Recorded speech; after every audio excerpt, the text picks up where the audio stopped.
श्रोतेहो नमस्कार. श्रोतेहो, आपल्या सातारा जिल्ह्याला समाज प्रबोधनाचा मोठा समृद्ध वारसा आहे. भारतरत्न डॉक्टर बाबासाहेब आंबेडकर असतील, महात्मा ज्योतिबा फुले असतील, सावित्रीबाई फुले असतील, कर्मवीर भाऊराव पाटील असतील, ते अगदी अंधश्रद्धा निर्मूलनासाठी आपलं अवघं आयुष्य देणाऱ्या डॉक्टर नरेंद्र दाभोलकरांपर्यंत हे सर्वजण आपल्याला नेहमी प्रेरणा देत असतात. आज आपण आपल्या स्टुडिओमध्ये आमंत्रित केलंय डॉक्टर विलास खंडाईत सरांना. सर वाईच्या किसनवीर महाविद्यालयात प्राणीशास्त्र विभागात अध्यापनाचं काम करतात.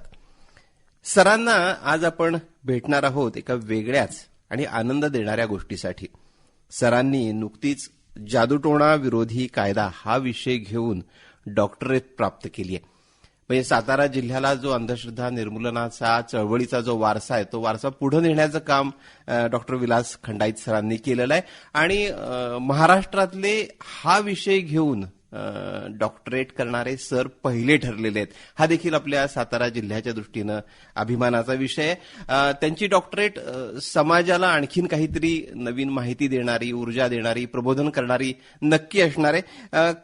काय उद्देशाने सरांनी हा विषय निवडला आणि एकूणच अंधश्रद्धा निर्मूलन या सर्व गोष्टींचा आपण डॉक्टर विलास खंडाईत सरांशी गप्पा मारणार आहोत या विषयावर.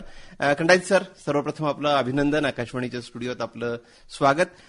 पहिलाच प्रश्न असा की सातारा जिल्ह्याने देशाला अंधश्रद्धा निर्मूलन चळवळ दिली, हा विषय आपल्या डॉक्टरेटसाठी घ्यावा, त्याचा अभ्यास करावा, हा विचार पहिल्यांदा मनात कधी आला? कारण आपण गेले अनेक वर्ष अंधश्रद्धा निर्मूलन चळवळीचं काम देखील करताय, परंतु त्याचा अभ्यास करावा या दृष्टीनं कधी मनात आलं? प्रश्न तसा मोठा आहे. थोडंसं पार्श्वभूमी अगोदर मी सांगू इच्छितो. हा सर. या सातारा जिल्ह्यामध्ये वंचितासाठी कार्यरत असणारे माझे ज्येष्ठ बंधू चंद्रकांत खंडाईत यांचा संघर्ष पाहत पाहत मी मोठा झालो. साहजिकच चळवळीची आवड निर्माण झाली.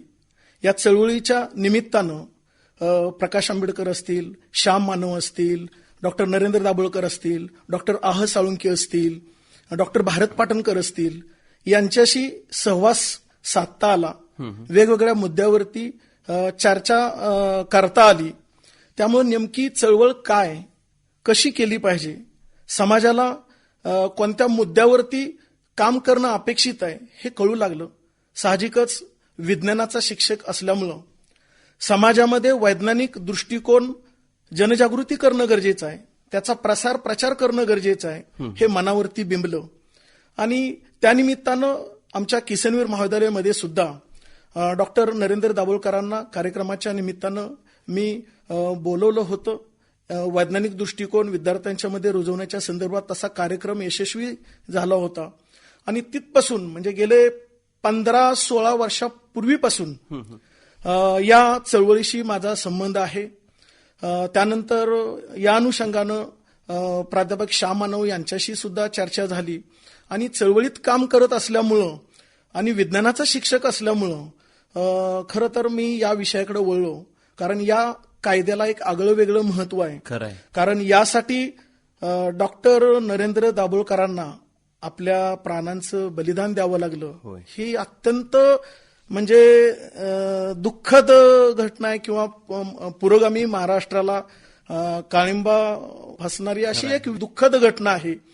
आणि इतका अनमोल कायदा आहे की जो डायरेक्ट गोरगरिबांच्या किंवा सामान्य जनतेच्या व्यथा, वेदना, दुःख, दारिद्र्य आणि अंधश्रद्धा निर्मूलन आणि नरबळी होऊ नये किंवा जीवाला धोका निर्माण होतो, त्यांचं शोषण, पिळवणूक, लुबाडणूक, छळ होतो, यापासून त्यांना मुक्त करण्यासाठी खऱ्या अर्थानं हा कायदा आहे. खरं तर हा कायदा कोणत्याही देवा आणि धर्माविरोधी नाही, अत्यंत वैज्ञानिक दृष्टिकोनावरती आधारलेला हा कायदा आहे. आणि म्हणून मला असं वाटलं या कायदा जनमानसापर्यंत जर पोहोचायचं असेल तर खऱ्या अर्थानं याच्यावरती संशोधनात्मक एक प्रशिक्षण कार्यक्रम तयार व्हावा की ज्याचा उपयोग युवा पिढीला तर झालाच पाहिजे, महाविद्यालयीन विद्यार्थ्यांसाठी झालाच पाहिजे. कारण तो उद्याचा भारत आहे. आजचा युवा हा उद्याचा भारत आहे, उद्याचा समाज आहे. परंतु जनसामान्यासाठी सुद्धा ज्या अज्ञानी आहेत, ज्या अडाणी आहेत, आपला जो समाज आहे त्यांना सुद्धा तो उपयोगी पडावा, या भावनेतून या जादूटोणा विरोधी कायद्यावर प्रशिक्षण कार्यक्रम तयार व्हावा आणि तो संशोधनावरती आधारित असावा. आणि म्हणून खरं तर डॉक्टर नरेंद्र दाभोळकर असतील किंवा प्राध्यापक श्याम मानव असतील, या दोघांच्याही प्रेरणेतून मी या विषयाकडे वळलो, हे या ठिकाणी मला नमूद करावंसं वाटतं. खंडायत सर, आपण गेले 15-16 वर्ष ह्या अंधश्रद्धा निर्मूलन चळवळीशी देखील निगडीत आहात. अनेक प्रबोधनात्मक कार्यक्रम देखील त्या दृष्टीनं आपण आयोजित केलेले आहेत. व्यक्तिमत्व विकास असेल किंवा वैज्ञानिक दृष्टिकोन तो रुजावा मुलांमध्ये, या दृष्टीनं देखील आपण कार्यक्रम करता. आता प्रबंध लिहायचा आहे तर तटस्थपणे त्याच्याकडे बघता आलं पाहिजे. आपल्यात स्वतःत काय बदल करून घेतले ह्या दृष्टीनं प्रबंध लिहिताना, काय काय निरीक्षणं नोंदवली? साहजिकच अंधश्रद्धा निर्मूलनाच्या क्षेत्रात 2 वेगवेगळ्या समिती कार्यरत आहेत, संपूर्ण महाराष्ट्राला माहिती आहेतच. प्राध्यापक श्याम मानव यांची अखिल भारतीय अंधश्रद्धा निर्मूलन समिती आहे, डॉक्टर नरेंद्र दाभोळकर यांची महाराष्ट्र अंधश्रद्धा निर्मूलन समिती आहे. दोघंही या महाराष्ट्रातील दिग्गज आहेत. दोघांचीही पुस्तकं अप्रतिम आहेत. खरंय. आणि संशोधक विद्यार्थी या नात्यानं कोणाच्याकडेही न झुकता एक तटस्थ भावनेनं संशोधन करावं लागतं आणि तशा पद्धतीनं मांडणी करावी लागते. मी जरी अंधश्रद्धा निर्मूलन चळवळीतला कार्यकर्ता जरी असलो तरी सुद्धा या ठिकाणी मी संशोधक विद्यार्थी हे मनाशी ठाम गृहीत धरून तटस्थ भूमिकेतूनच या ठिकाणी मांडणी करण्याचा प्रयत्न केलेला आहे. साहजिकच डॉक्टर नरेंद्र दाभोळकरांची पुस्तकं असतील, श्याम मानव सरांची पुस्तकं असतील, अगदी डॉक्टर जयंत नारळीकरांचं पुस्तक असेल किंवा टोणगावकर यांचं पुस्तक असेल, निरंजन घाटे यांचं पुस्तक असतील, अशी वेगवेगळ्या साहित्यिकांची, दिग्गजांची पुस्तकं माझ्या वाचनात आली. आणि साहजिकच तटस्थपणे हा प्रशिक्षण कार्यक्रम तयार करण्याचा प्रामाणिकपणे संशोधक विद्यार्थी नात्यानं मी केलेला आहे. खंडायत सर, प्रशिक्षण हे दोघांचंही झालं पाहिजे. सर्वसामान्य जनतेचंही प्रशिक्षण झालं पाहिजे आणि प्रशिक्षण देणारचंही प्रशिक्षण झालं पाहिजे. या ठिकाणी प्रशिक्षण कार्यक्रम तयार करत असताना खास करून माझ्या संशोधनाच्या विषयाचं नाव असं आहे, महाविद्यालयीन विद्यार्थ्यांसाठी जादूटोणा विरोधी कायदाविषयक जाणीव जागृती प्रशिक्षण कार्यक्रमाचे विकसन. हा माझा मुख्य संशोधनाचा विषय आहे.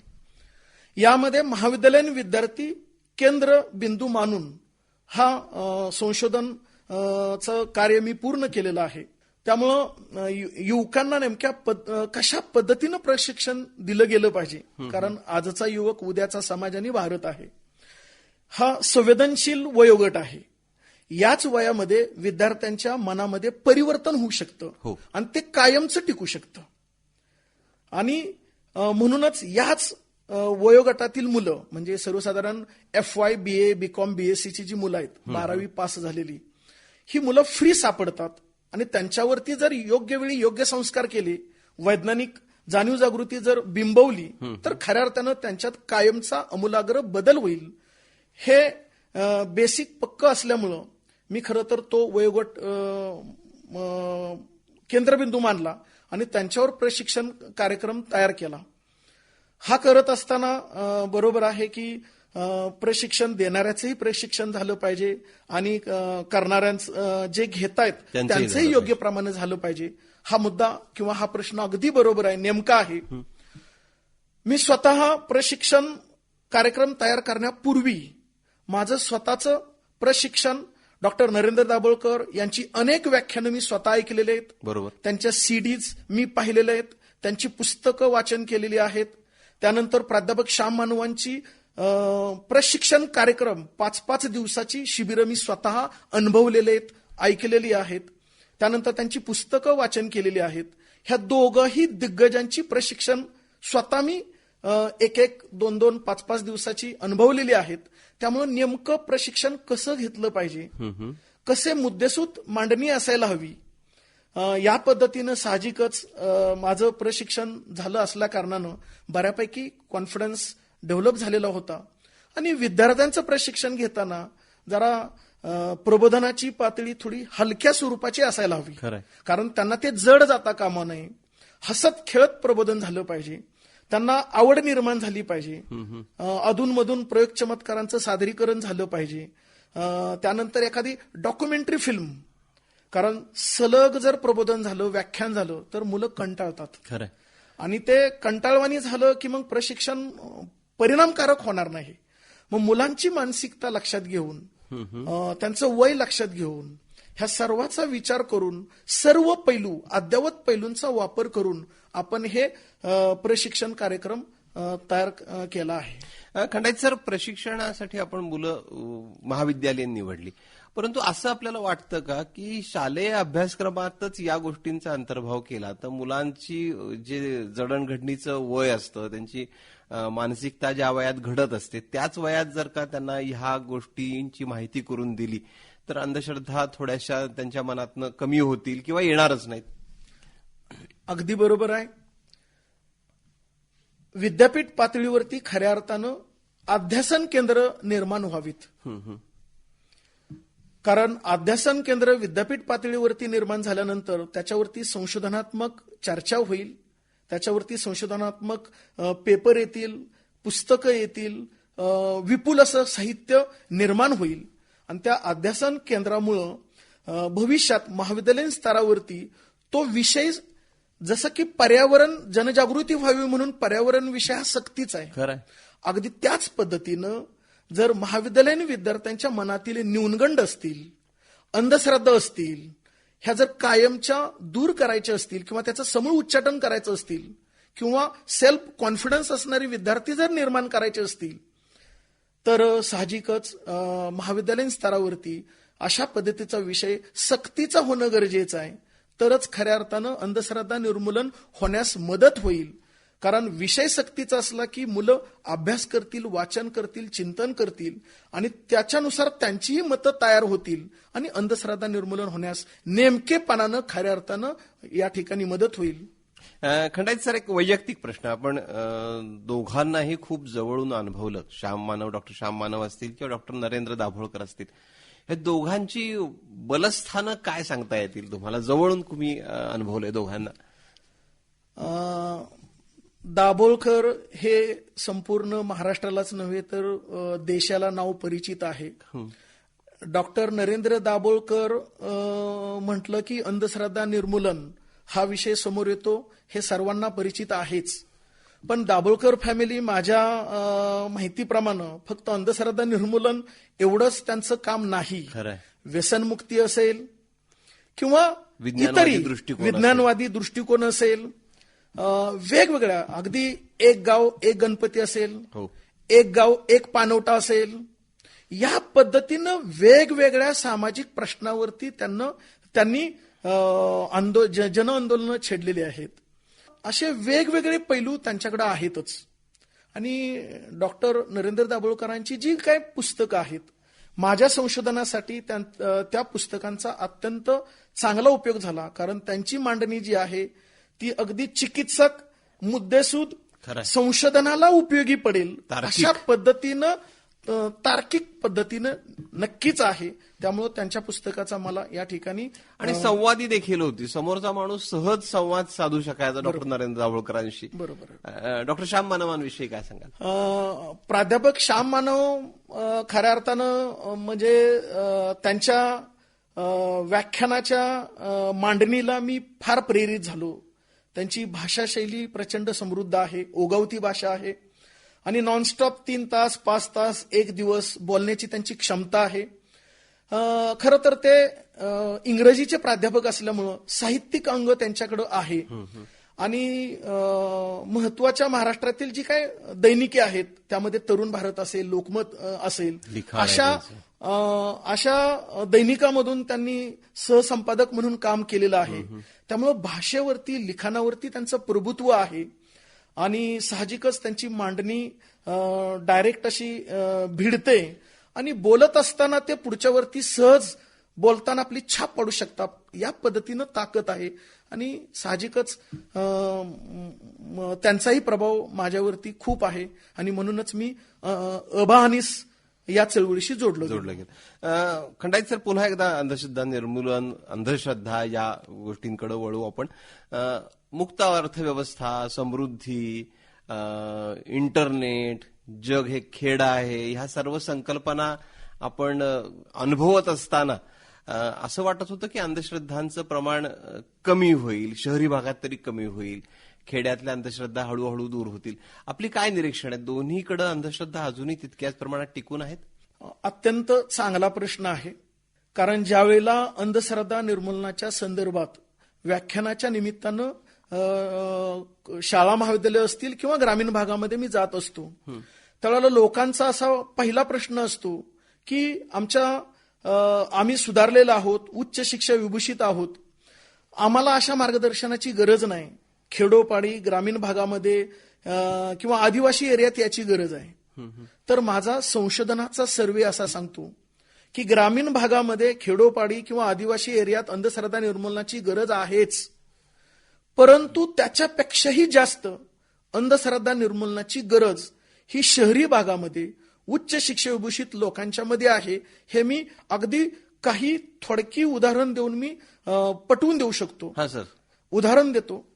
खेड्यातील अडाणी जी लोक आहेत, गोरगरीब अदनानी लोक आहेत, ते मांत्रिक, बुवा, बाबा, भगत, कुडमुड्या ज्योतिषी, नंदी बैलवाले यांना मानतात.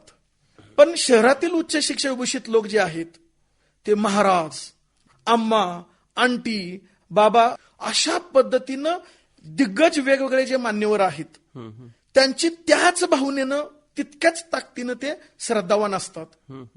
त्यामुळं ग्रामीण भाग असला काय किंवा उच्च शिक्षा विभूषित लोक असले काय, मानसिकता ही एकच आहे. एकच. मग आता दोन्हीकडच्या अंधश्रद्धा कमी करण्यासाठी, त्याचं निर्मूलन करण्यासाठीचे उपाययोजना देखील वेगळ्या वेगळ्या पाहिजेत ना? हो, साहजिकच. ग्रामीण भागातील अंधश्रद्धा निर्मूलनासाठी आपणाला वेगवेगळे कार्यक्रम हाती घ्यावे लागतील. शहरी भागातील अंधश्रद्धा निर्मूलन करण्यासाठी वेगवेगळे आपणाला कृती कार्यक्रम घ्यावे लागतील. उदाहरण द्यायचं म्हणजे आता खरं तर वास्तुशास्त्र. हो. आता खरं तर वास्तुशास्त्राला या कायद्यानं बंदी घालण्यात आलेली नाही. तसा कळत नकळत हा एक व्यवसाय आहे आणि व्यावसायिक सूट या ठिकाणी या कायद्यानं दिलेली आहे.